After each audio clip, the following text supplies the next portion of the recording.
Good, Ntamuririmvyi numwe dusezerana ikintu. Je dusezerana ikintu nuwateguye event. None umuririmvyi twosezerana ikintu gute atari yampaye akazi. Ariko arabahindukira bakwidogera. Baka uyo rero anyidogera ntaratahura akazi kiwe. Kuko je akazi kanje nako guhamagara umuntu kuri stage. Ndaguhamagaye kuri stage bikurikira ni nkuko nanje ntaze performance imbi. Nibigwa ku wundi muntu, bigwa kuri jewe. Rero nta muntu numwe je amakazi. Umuntu amakazi n'umuntu. Donc nta mu artiste peut-être yateguye shoka kambya ati AMIPRO ndashaka dukorana. Aramamara tugakorana nk'umu MC. Ariko ku muntu yateguye event amaye akazi, umu artiste yonyidogera habaye iki. Jewe naco no bivuga ko abayivuga ko nabateguye evenement. Ico kibazo mwokibabaza.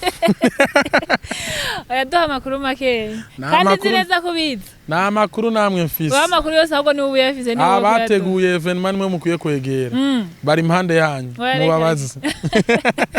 Bariho benshi hari nabo maze gusapotinga, hari nabo maze guhibiraka vy'amahera menshi, ariko mu nyuma bakanzunguruka.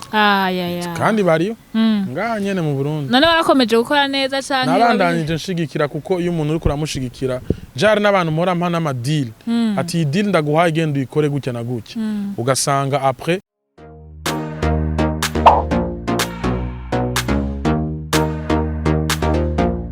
Kazwa TV. Okay,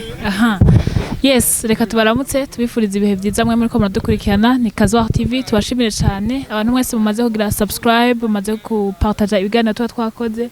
abantu mwese muri ko muradukurikira mu bice bitandukanye tubabwire ngo muri abantu bacu cyane kandi turabishimiye muri bo hari abari hagati mu gihugu cacu ciza ko mubibona turano heza cyane kandi wasi hariho n'abataba bari mu Burundi ariko bashobora kumva ikirundi bashobora kumva ivyo tuko turakora bari muri diaspora mu Rwanda n'abandi benshi bashobora kumva tuko uko tuvuga bakatwumva. Yes, rero ukabutaragira subscribe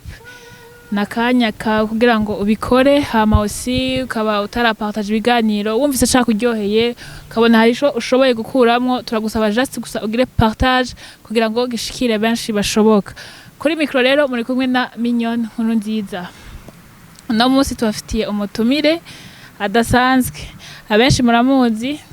nibaza ko abantu baza kuraba televiziyo yacu batashobora kumumenya ari bake cyane ariko 80% y'abadukurikirana ndazi neza ko mumuzi. Twese bon chankira majorité tumuzi kuri AMIPRO. Niryo zina azi ariko nibaza ko aza kutwidondora mu buryo bwiyaguye akatubwira n'ingene AMIPRO ryaje. Turakwakiriye cyane. Murakoze cyane nanje ndabashimiye cyane kushobora kuma ikiganiro muri Kazwa TV. Alhamdulillah ndashima Imana cyane. Turakwakiriye gose kubona kandi tunagushimira ko nawe twemeye kutwita. Murakoze je mba numva yuko ataco bitwaye umuntu amamagaye kugira ngo dushobore gukorana ikiganiro kuko ntahura neza yuko nkuko mwayivuze umuntu ntamenywa na bose hari abantu batabanza ariko bashobora kumenya hari abantu bashobora no kungirira akamaro mu buzima bwanje regiye cyose ndose opportunité sinigera ndayifisha ubusa ndayikoresha neza kugira ngo bibandanye bibe byiza gusumba. Yego. Je gituma ndagushimiye nuko hari abantu wa mugani babibaza ko bazwi na bose amo abarondera bakagukatira pe. Nta muntu mwazwi n'umuntu wari we wese. Ivyo ntibibaho n'abakuru b'ibihugu nibamenywa n'abantu bose. Rero jewe ndinde kugira ngo nshobore kumenywa n'abantu bose kandi iri zina mfise je n'Imana yari impaye umwanya n'umwanya ushobora kuri nyaka rikaja ku wundi rero mba numva yuko kwicisha bugufi no gukorana n'umuntu wari we wese hari byo ushobora gutuma shika kure cyane kandi hari ahantu henshi bimaze kugushikana ndashima Imana cyane. Okay, AMIPRO ko twebwe benshi tukuzi kuri AMIPRO ubundi amazina ya vrai naya y'abavyeyi bon ni AMIPRO mu bisanzwe riva mu izina ryanje ryitwa Miss kuko nakuye ko SSI hama cashira ko PRO niyo haci hava izina ryitwa AMIPRO ni mu bundi nitwa Miss. Abantu baba batazi AMIPRO uno munsi kuko babivuze ati umuntu ntazwi na bose. AMIPRO mu kazi ka misi yose akora iki? Bon mu kazi ka misi yose je ndamumenyesha makuru nkora kuri radio Buja FM niyo radio nkorako ariko nsanzwe ndumu MC nemsinga ibiteramo reka mvuge ibiteramo byinshi bikomeye bibera hano kuko byinshi narabikoze rero benshi banzwe izina hari abantu banze nk'umumenyesha makuru hari abantu banze nk'umu MC ndumumenyesha makuru nkongera nkaba umu MC ibindi nkora simba nshaka kubishira ku mugaragara ni ibintu bishaka gutuma ndonga umuceri n'ibiharage nshaka kuba ndumushoferi nshaka kuba nyonga imoto ariko nabyo ntaco bitwaye je ntahura neza yuko akazi kose ndagakoze mu ntumbero nziza bigatuma ndonga ubufu ndagakora tu. Ego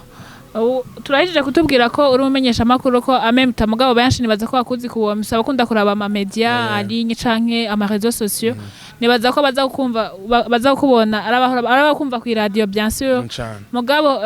iyo umuntu akiri umwana canke novuga ngo amaze guca ubwenge abafise ambition donc wewe ukiri umuntu muto ki AMIPRO avant yuko yiransa muri iyi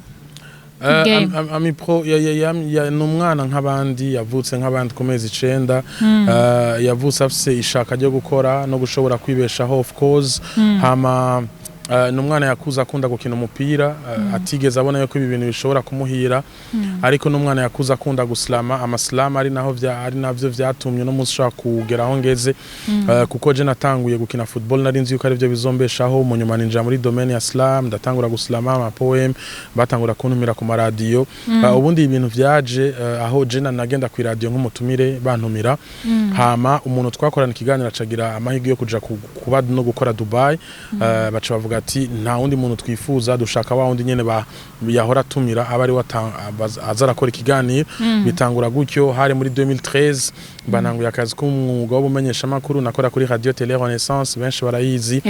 nubwo no mustakiriho ariko ni ibintu vyanje vyatanguriye gushika no munsi 2015 nimukira muri nyuma y'imyaka 2 nimukira muri radio 10 ariyo radio Buja FM no munsi kuva 2015 gushika no munsi de muri radio 10 alhamdulillah ndashima Imana umuntu arashobora gukora ibintu byinshi ariko hari ikintu kimubangukira canke novuga ngo afise motivation canke akora cyane gusumba ikindi wowe hagati y'ubu MC no kuba journaliste niki kintu ukora ukumva uraryohewe pe ubu MC burandihira inzu ubumenyesha makuru burandihira inzu byose ndabikunda basi muri byose ni uri fort Mugati aha kubwa wese ndi fort none hose je hose ndakwemera alors uratanguye uramenyesheje amakuru nibaza ko ivyo kwemsinga vyaje mu nyuma ahubwo hatanga ivyo kwemsinga ivyo kumenyesha amakuru biza après kuko kwishura hari ikintu bita amaboom amaboom ni ama club yaraba chaque vendredi les après-midi rero muri ico gihe je nakora akazi ku WMS urumva na remsinga abantu barabasa amatala atandukanye niko vyatanguye ari igihe ubikora muri ivyo twakoranye na Fapa Sikiganira niwe yambwiye ati jewe stage ya mbere namubajije indirimbo ya mbere yakoze ingene yakiriwe arambwiye ati je indirimbo ya mbere nta kuntu nakumwe ari kwakirwa ko nta waranze bayakiriye mbonye muhiro umuntu ariko arayivuza numva ndi umusitari deje wewe umunsi wa mbere ukora ako kazi byakugendeye gute je kubera nabikoreye ku ishure kandi abanyeshuri bose niho baba bari je nabikoze imbere y'abantu benshi hama ni nabo bananteye intege barambwira turabishoboye bibandanya ahubwo birashobora kukugirira umugisha muri kazoza je nabitanguye imbere y'abantu benshi ku ishure novuga yuko jewe uravye ingena je muri no mwuga nawujemo mu bintu vy'iblag ariko ndawuzamo mu blag ariko ucuranshikana kure nico bituma mvuga ati n'umwuga je nkwiye kuba kuko haraho wankuye haraho wanshikanye haraho maze kungeza n'umwuga no munsi nshobora kuba nshima kuko uramaze kunyuriza indega karenga kane uramaze kundihirinza imyaka myinshi uramaze kubeshaho umuryango wanje imyaka myinshi rero ntahora neza yuko atani ikintu kuye kuzamo nk'iblage tu iyo uriko urakora ako kazi ukagera kuri iyo ntambwe ugeze ko tukuzi ko uba warahuye n'ibintu byinshi musekana kandi utaba waravyiteze igihe uba ugitangura ni na vyinshi nibihe bintu bikuru umaze guhura ukumva ati je ndabihevye ariko n'umundi ntubihebe mugo kumva muri wowe hajemo akantu ko kubiheba hari abantu bagutuga ataco baguhora hari abantu bumva yuko bagutera amabuye ataco baguhora ni nabo benshi ivyo narahuye navyo hama ikindi kintu naco ni hari n'igihe naja kuri stage ndiko ndemsinga amatara agacika canke ivyuma bikagira ikibazo wa mu artiste wabo barindiriye ari wagira duge kuri stage abantu bakagutuka ariko ndashima Imana kuko jewe umuntu wese yambwiye naba ahubwo vyarankomeje vyaranteye intege bituma mbandanya gushikaho ngeze uno munsi ibici intege n'ubu biracahari ariko umuntu arashima Imana agakomeza uravuze ngo warashobora guha n'abantu benshi baguca intege kandi birumvikana akazi kose umuntu ariko arakora ahora n'abantu benshi bamuca intege kabisa wewe ahantu baguciye intege ukumva hari igihe byoba byarashitse mwumvikanye n'umuntu turavana ko tuguhaya tuguhembaya amafaranga yego uri gukorera amafaranga je nta kibazo cy'amafaranga nshobora kugira kubera je ntahura yuko amafaranga ahera rero no munsi ushobora kutayampa ariko je nkashima Imana ejo nkaronka menshi cyane gusumba je nta muntu twogirana ikibazo cy'amafaranga ahubwo ibibazo bari byinshi tu hari umuntu ashobora kudaguha agaciro hari umuntu ashobora kubona AMIPRO ntatahure yuko AMIPRO ibi bintu hari byo bimubeshejeho akumva yuko nyine ashobora gufata uko ashatse hari abantu duhura nabo mu mabarabara ugasanga agufashe wo uko yifuza kugufata nta gaciro buryo umuntu yofuma kwima amafaranga ariko akaguha agaciro ivyo rero nivyo je novuga yuko muhura navyo bitaba bibereye donc ijo gihe woba warakoze hama ugasanga maybe kutumvikanye n'umuntu wewe abo bantu kubgawe wewe nk'umuntu aba yitanze yakoze ariko ntahembwe wowe ubifata gute nk'umuntu aba yoganije amaha gutumira ama ntaguhembe wowe ubifata gute anje ndabifata yuko ataba ari ibintu biri sérieux kuko iyo ukoranye n'umuntu akazi neza mutegerezwa no guheza neza mu gihe bibaye mba ndabifata yuko ari ibintu bitari sérieux ariko nkatahura neza yuko nta kintu nakimwe kibera ubusa kumbure bishobora kuba vyo nagufasha ejo ukaronka menshi gusumba rero je kintu cyose iyo kibaye ndashima Imana hama nkakomeza ubuzima urabivuze kandi nibaza ko ari vyiza cyane kandi nibaza ko ari byo bikomeje kugutunga kuko normalement iyo umuntu ari karakora hama akagira agahura n'ama épreuve nkayo hari gavuga bikamwigishirizamo tukiri muri iyo carrière yawe nyene hariho abantu mukunda guhura surtout abaririmbyi nibo muhura kenshi kuko novuga ngo ni ubaruhusha kuja kuri stage sanke n'igihe umuntu aba yorganije ibintu hagutumira ahaza umu MC nibaza ko ari wowe muntu uba ufise ububasha bunini kuri ico giteramo abaririmbyi hari igihe bakwidogera ati hari igihe usanga bakwidogeye AMIPRO yagize ibi AMIPRO maybe ntiyakoresheje ntiyakora kwabisezerana siko yabikoze good nta muririmbyi numwe dusezerana ikintu je dusezerana ikintu wateguye event none umuririmbyi twosezerana ikintu gute atari yamaye akazi ariko arabahindukira bakakwidogera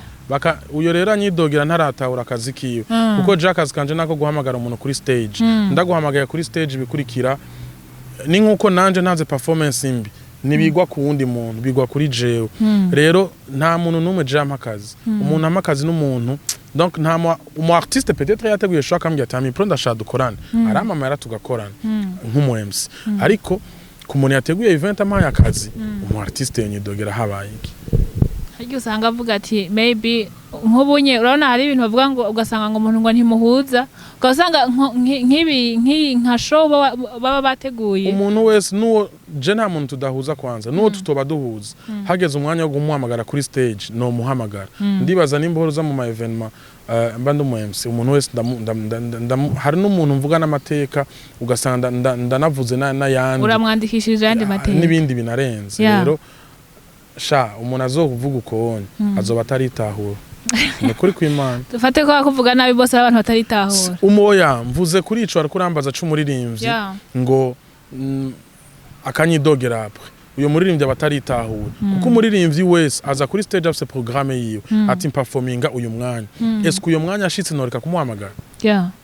kandi najere kugerega umu artiste bamuha programme najene ko bayimba ja ahubwo nshikana kare nkakurikiza ivyo ntegerezwa gukurikiza peut-être ahubwo ari abartiste bashika batevye ugasanga umu artiste yashita tevye aciye ashaka yuko ubwo nyene ucumuhamagara umva nta professionalisme nawo bukoresheje kuko umuntu yoshika ubwo nyene ngo cumuhamagara ngo performing hari amakosa menshi ndibaza bakunda gukorera aho nyene abaririmbyi nibaza ko ari amakosa nyene ajanye n'ivyo nyene mu bisanzwe amakosa ajanye nuko usanga maybe yacerewe amakosa ajanye nuko usanga maybe atabimenyereye ibintu vy'ama event ugasanga baramutumiye mugabo vy'ubuwe ntavyamenyereye amakosa donc 80% y'amakosa bakunda gukorera n'amakosa ameze gute mu gihe umu artiste aba artiste kenshi nibakunze gushika kwisaha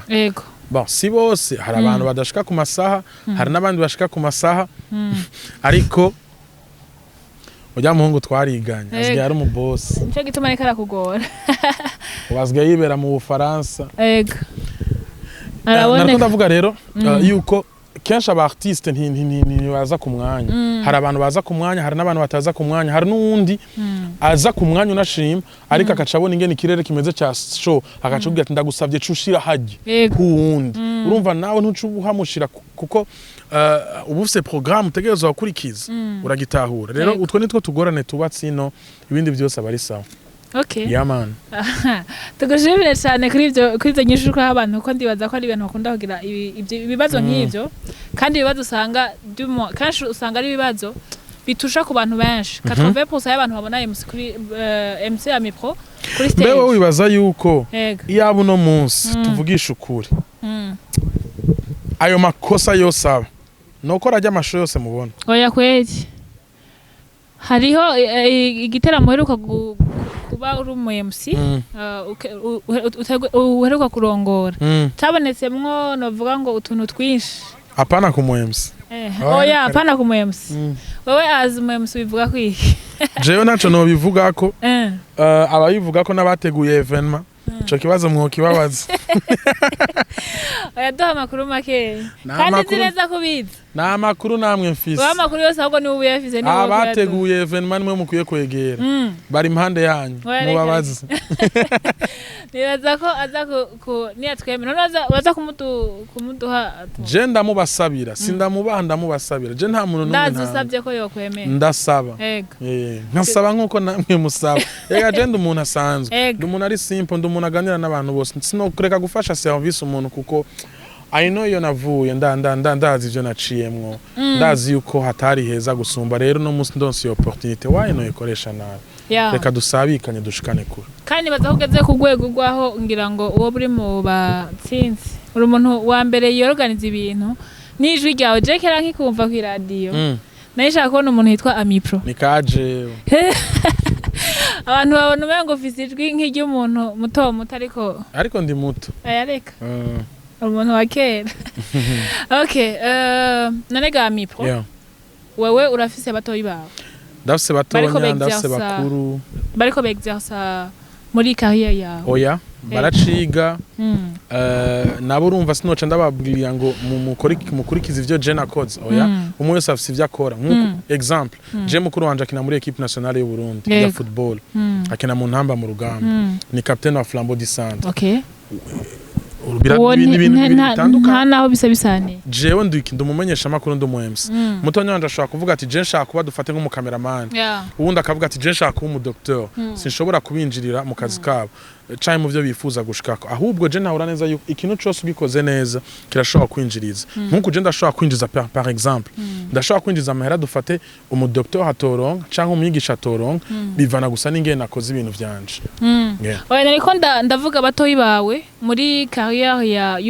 UMC bavyifuza bo bikora ariko batavyifuza ndiko ndavuga nk'ubu hariho umuntu aba afise iyo mpano ndiko ndavuga batoyi bawe pamuvukana ariko bo mu buryo nabo nyene bumva ndakunda UMC eske ntabara kwitura avuga ati jewe numva mfise iyo mpano bariho benshi hari nabo maze gusupportinga hari nabo maze guhibiraka vy'amahera menshi ariko mu nyuma bakanzunguruka kandi bariyo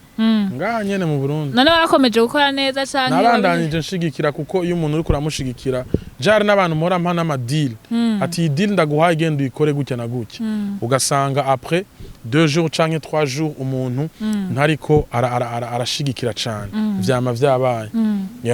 Wowe none ubahanura iki batoyi bawe donc we nko muri agent abimaze mwigihe ubahanura iki kugira ngo ntibice carrière yabo bakiri bato? Je ndabahanura yuko bokora cyane bagashiramo umwete n'ishaka ibintu bikagenda neza cyane ariko urashobora kumfasha umunota umwe nkagira ico mvuze. Yego ndashaka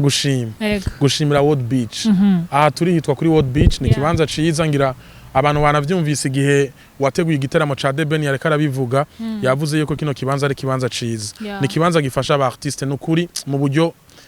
bukomeye cyane hari umuntu umujeho ngaye twa 150 kilo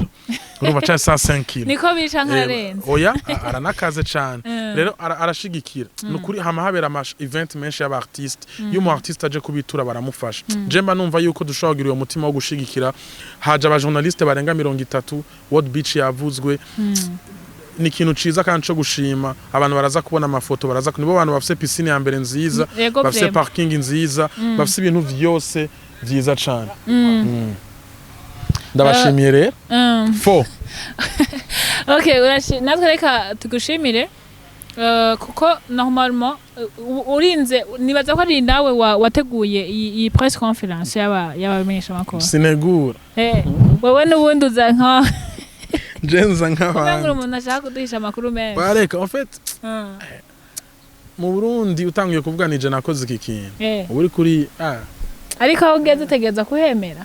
je ndashima Imana aho ngeze ndashima Imana ivyo maze kuronka ndashima Imana ivyo maze gushikako ndashima Imana kuba akazi TV yarabaye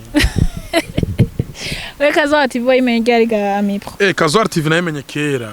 naba yarakozemo Kelly Towner yarakozemo Israel mon frère dukorana na boss wanyu n'umugenzi wanje turanavugana kuri WhatsApp kazi TV ndayizi kandi ndayikunda je umuntu wese azana iterambere tunda apprécie so tubajya abantu baba bari hanze n'ubu yateguye igiteramo nico gikorane nyine now company iyi now company nibaza ko ari umuhanzi wowe uvuga iki ko abantu bari baja hanze hama bakaza kuinvestisa mu Burundi nibategure nitwubaka igihugu nikizokubakwa n'abakirongoye gusa ahubwo baduhimiriza natwe kugiteza imbere rero duharigura ngo dushobore guteza imbere igihugu cacu igihugu c'u Burundi nici wanje nici wawe nici umurundi wese ahari rero dukore cane kugira ngo tugishikane kure ego umuntu ari hanze yo twabonye World Beach hari ibanda vyiza bindi vyiratiro mu Burundi bwo nk'umuntu yavuga ati je naco gihugu cambere gifise ibanza vyiza vyiratiro kigingi yashize hanze acavuga ngo ndakumbuye mu Burundi ataramara n'umunsi ibaze wewe nta naze ufise nturigera wimvira kuja kuba hanze kugira nawe twituma diaspora sindigera ndavyiyumvira kandi sinzona vyiyumvira jemba numva yuko kugenda nkagaruka ari sawa cane gusumba nk'ubu le 1er Novembre mu ndwi zibiri nzoja muri competition muri Cameroon yitwa Sika jemba numva yuko kugenda no gusohoka nkagaruka ari byo ndyohera cane show maze gukorera hanze ni naragiye muri Guinée Conakry muri 2019 mu kwezi kwa gatatu le 16 muri competition y'aba MC natahukanye kibanza ca kabiri mu bihugu 25 2019 naragiye Uganda naragiye Nairobi ndi kumwe na Natasha naragiye maze kugenda Uganda incuro zibiri ndi kumwe na Natasha imwe ndi kumwe na Victoria's team iyindi naragiye mu Buganda ndi kumwe na Kidum nagiye mu Rwanda ndi kumwe na Jean Pierre Nimbona Kidum muri Kigali komaze gusohoka cyane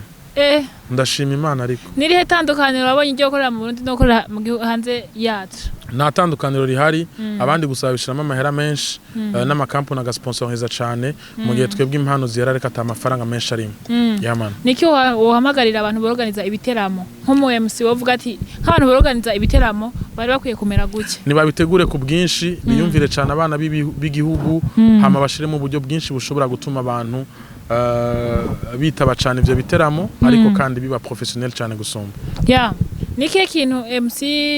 AMIPRO yogenda tavuze kuri kazi wanjye ikintu genda navuze nuko dushize hamwe dushobora gukora ibintu birenze nkuko nyine icubahiro caca biduhimiriza ngo turi kumwe twese birashoboka let's work together turashobora gushika kure tugushimire cyane Imana ibaho umugisha turagushimiye rero ko nawe wabeye kutwitaba Imana iguhezage tusoma iganiro gikurikira ciao